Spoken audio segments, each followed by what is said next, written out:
มาครับวันนี้ป้ามาดักปลาไหลให้มันนะครับดักข้างถนนเลยครับ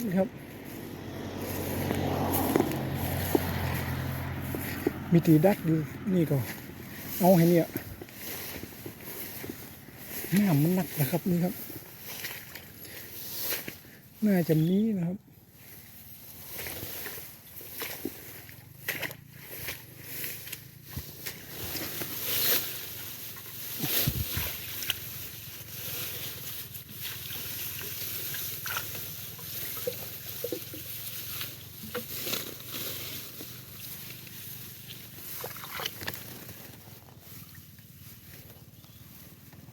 ที่ดีตรงเอาดินเต็งนะครับ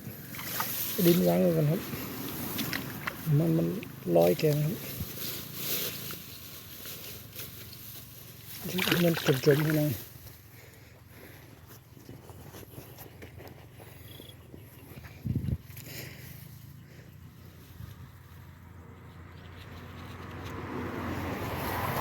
ไปครับดักหลังต่อไปครับ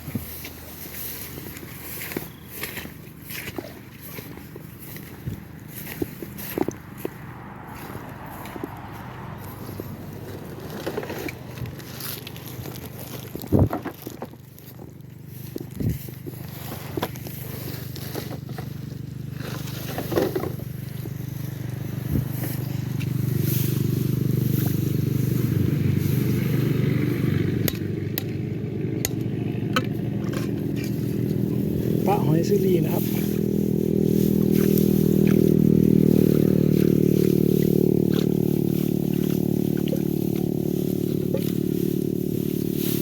เอาน่องซิลีมาใส่ด้วยครับ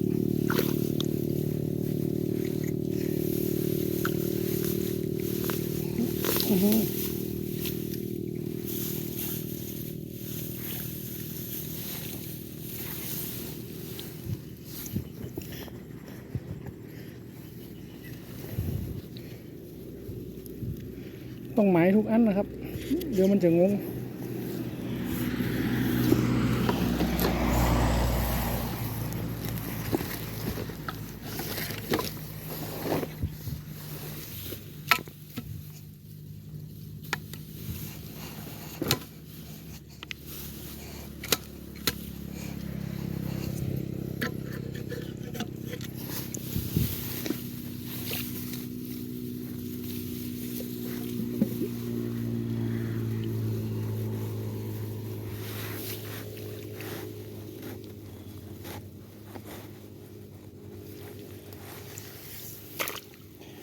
น้านี้น่ะมัน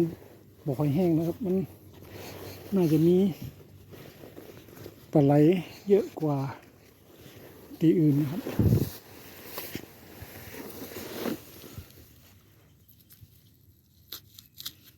ขนาดฝนตกกูขึ้นนะครับยังมุมมีนี่เลยครับยังไม่ค่อยมีน้ำเลยครับ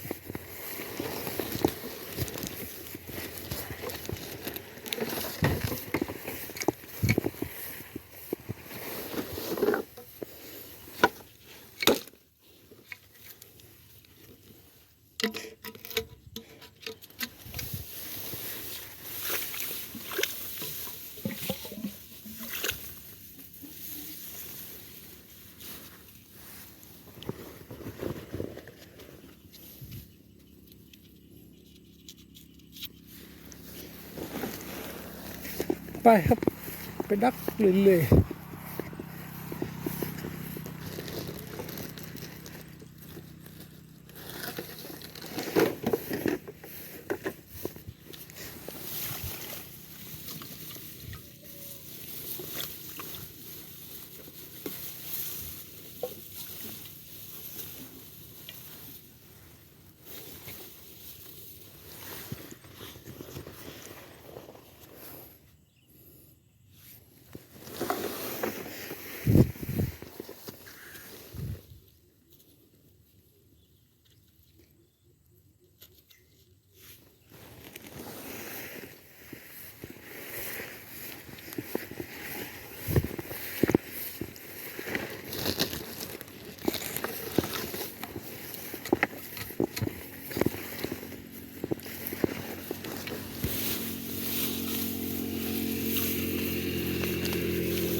ฝนบ่ตกก็ฮ้อนฝนตกบรรยากาศยังบ่ได้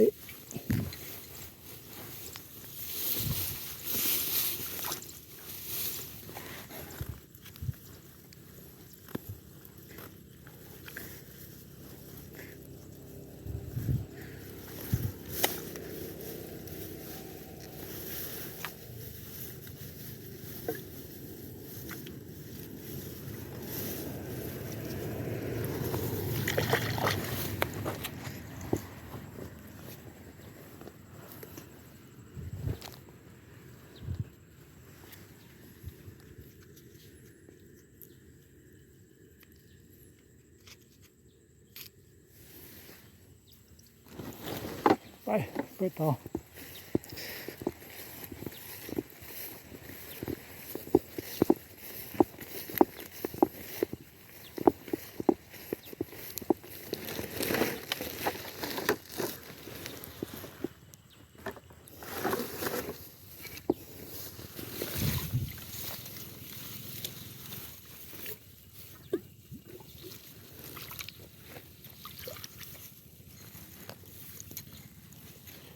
ใส่บ่ต้อง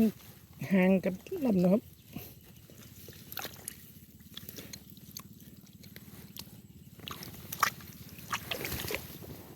ห่างกันสัก10 เมตรนี่ก็เต็มที่แล้วครับไกลแล้วครับบ่สิไปหากันครับแมงนี่มันบ่ บ่หากินไกลนะครับหากินแหวกตรงนี้ครับ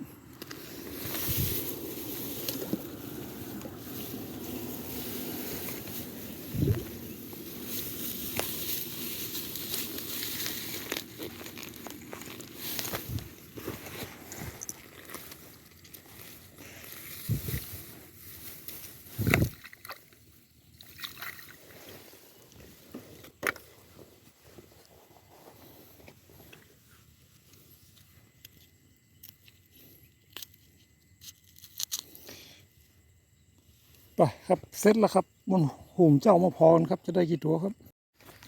ปลาครับปลามาใจปลาเย็นนะครับพามาดูที่ดักปลาไหลนะครับที่ดักไว้ตะวันครับนี่ครับ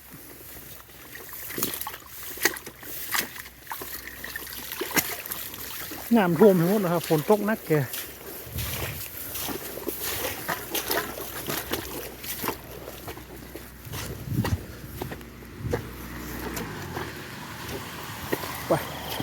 บดได้นะครับหลังแหลก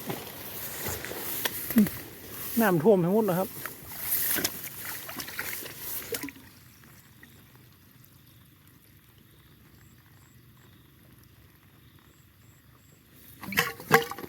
บ่มีครับบดได้ครับฝนมันตกนักแล้วมันเลยตกเข้านะครับเพราะว่าตอนดักบ่มีฝนนะครับรุ่นนี้ได้ครับรุ่นนี้ได้ครับตัวน้อยครับตำละเงินเดียวมาเก็บ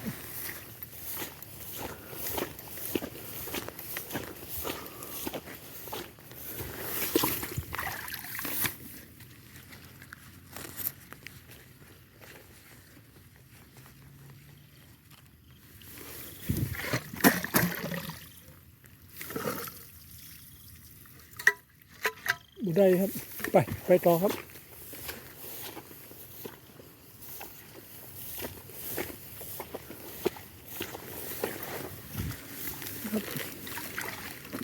ซาเพื่อไม่แล้วแต่ว่ากันฝนตกนะ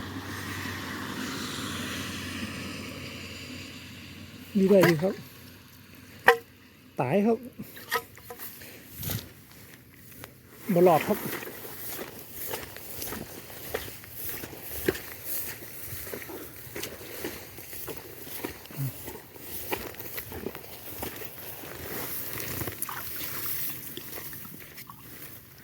น้ำท่วมที่บลอดแล้วครับ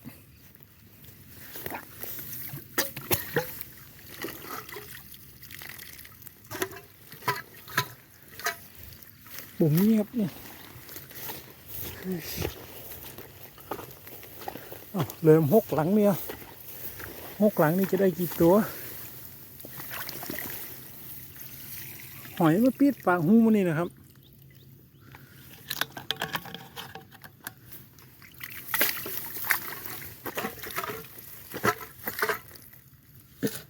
ได้ครับนี่ได้ครับได้ครับ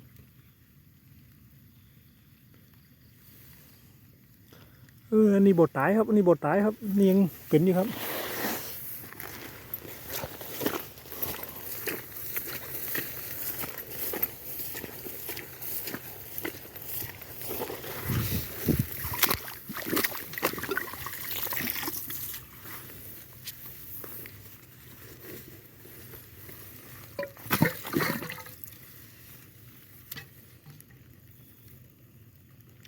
หมูนี้ครับ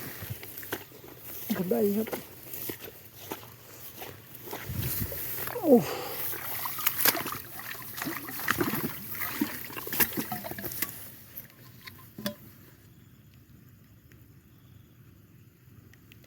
นี่ก็บดได้ครับ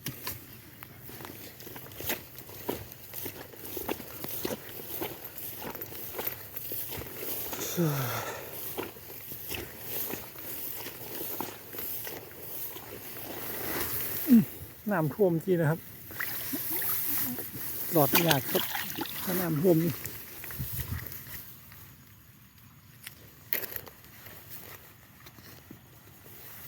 บุมีตีหายใจก็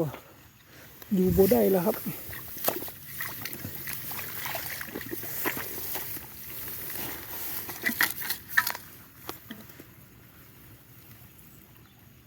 ได้ครับหลังนี้ได้ครับแต่เรียบร้อยไปแล้วนี่ก็ได้ครับ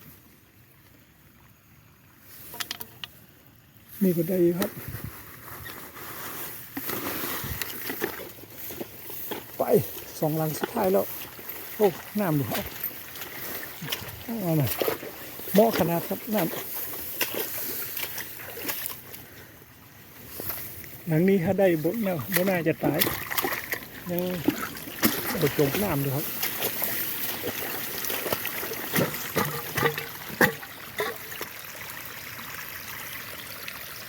เก็บบดได้ครับพอหลังสุดท้ายแล้วครับโอ้นี่บ่หันเลยครับนี่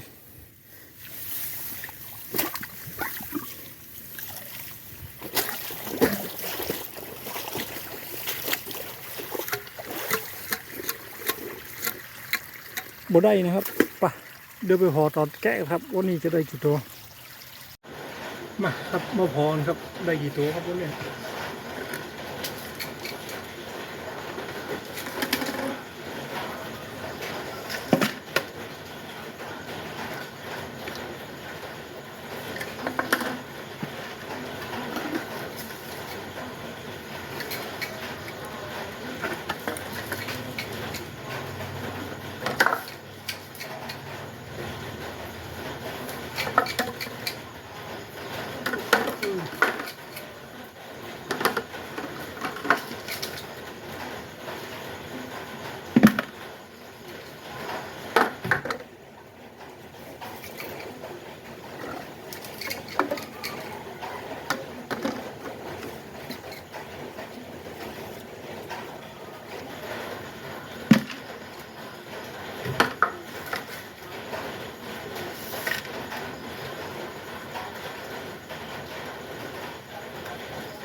ตายครับเรียบร้อย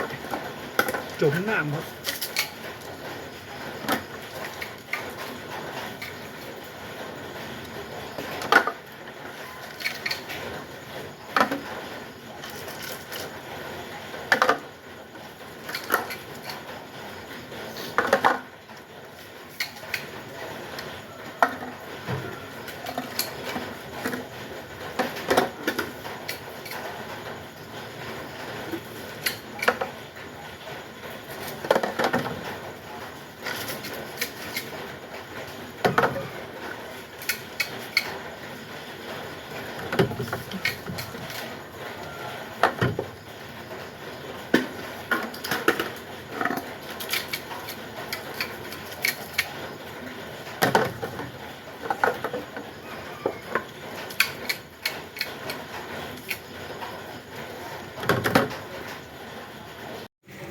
นี่นะครับ